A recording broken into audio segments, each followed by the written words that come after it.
Criminal code, I'd like to, I'm going to highlight the things that are new based on recommendations that council has made in the past, particularly when we had conversations about the firearm code. I would like to mention that the firearm code has been adopted. It's part of the criminal code. It was adopted separately on its own resolution. And should council decide to move ahead and adopt the criminal code, the firearm code will be incorporated into the criminal code. But right now that stands alone and that's already been adopted by resolution.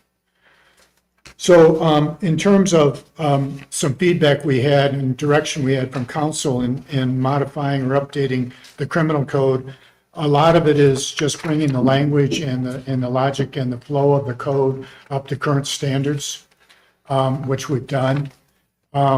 The other thing that we've done is we had conversations, and I think it was Councilman Jackett who wanted to make sure that when we have people that come into court repeatedly with the same offense over and over and over again, and they look at it and they say, well, I'm just going to do 30 days, so I'm not really going to change my behavior. I'm going to continue to engage in the behavior that's got me in the trouble in the past.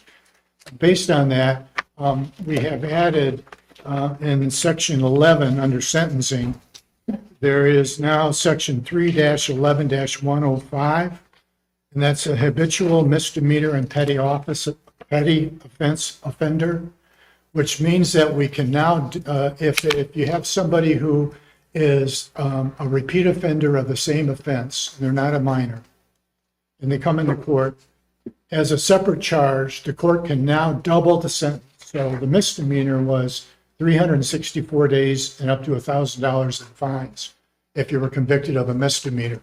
Now, if you are in addition convicted of being a habitual offender, you can double the sentences. And that was based on the recommendation we had during our conversation with the firearm code.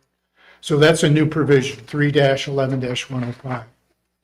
The other modification is 3-11-103 under probation. That indicates